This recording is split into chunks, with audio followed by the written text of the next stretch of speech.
are trespassing, state your purpose, or you will be deactivated.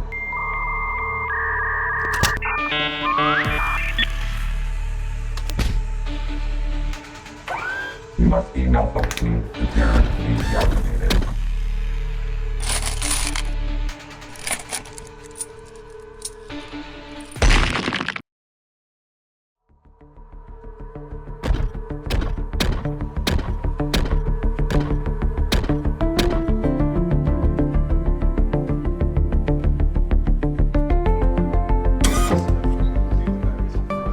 You are trespassing, state your purpose, or you will be deactivated.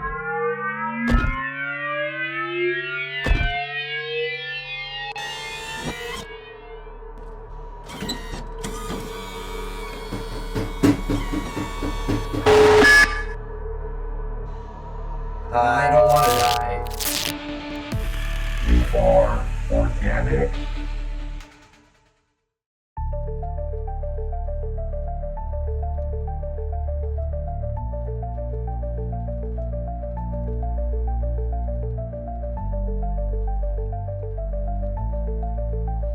We bots are all given a purpose.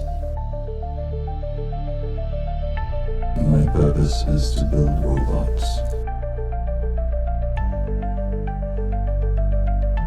You're my finest robot yet. You have something none of them do.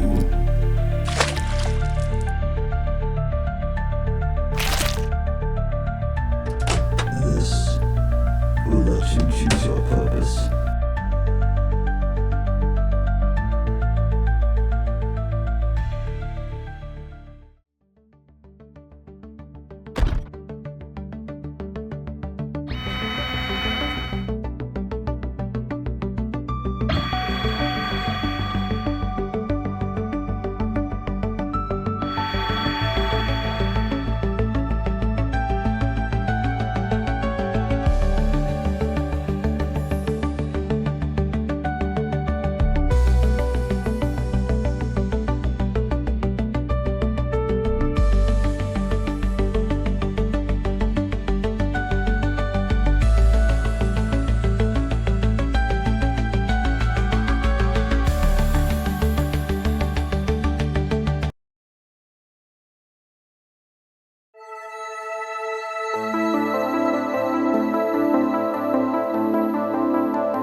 The story of Prototype is that there's this robot who builds other robots. He builds a robot named Bolt and has built Bolt to be his best robot yet, and he's done that by putting a human brain inside of him, so he has some semblance of free will and he's able to pick his own purpose. He told him, go out to the world, and Bolt does, and then Aqua is a different robot. Her purpose is to deactivate robots that are not working, and she tries to deactivate Bolt. Right before Aqua disassembles Bolt, there is a realization that Bolt has a brain and has human intelligence and or knowledge and other pieces than just the normal robots. My inspiration for Prototype is I've always wanted to create something with robots or in a sci-fi setting. We took a lot of inspiration from stuff like WALL-E, Astro Boy. Just Jaden's ideas of like what she had cooked up in her brain, and I'm sure she was inspired by other mediums as well, like Detroit Become Human. It's a heavily Android-based story. In our meetings, there's usually a lot of talking about, who's doing what role, when people are available for another meeting. Usually involves Violet at the head of the table, the one at the whiteboard doing all the drawings and diagrams and everything. We basically discuss the storyboard, how we're going to storyboard it, who does what shot, splitting up the shots of the storyboard, and then assigning certain shots to the animators. To animate or work, I use the 2D portion of Blender. I like how each line is basically its own object, so I can sculpt it or extend it, and it makes it really useful so I don't have to draw every frame. I used my drawing tablet. It's my own Wacom Mobile Studio Pro, and I'm just drawing it, and I can send files without a computer, so I can bring it here or anywhere. Basically like an iPad, but really more expensive and less durable. I've been using Adobe Audition for some of my audio stuff, but mostly I'll be working in Ableton Live Suite 12, mainly because that's my comfortable digital audio workstation that I'm most familiar with. Got lots of effects, lots of different ways that I can modulate sound and stretch it and warp it. What I hope for the audience to get out of Prototype is that they become inspired by what we created. I guess the least you could hope for is a little bit of entertainment. I hope they go, oh, that was nice. I guess shock value, like, whoa, there's a human brain in a robot, that's weird. I hope that once everything's said and done, that people will understand what we're trying to go for. We strived to at least bring some sort of connection with Bolt, especially since he's like this childlike character who expresses emotions compared to his other counterparts. I hope the audience gets maybe joy out of the ending.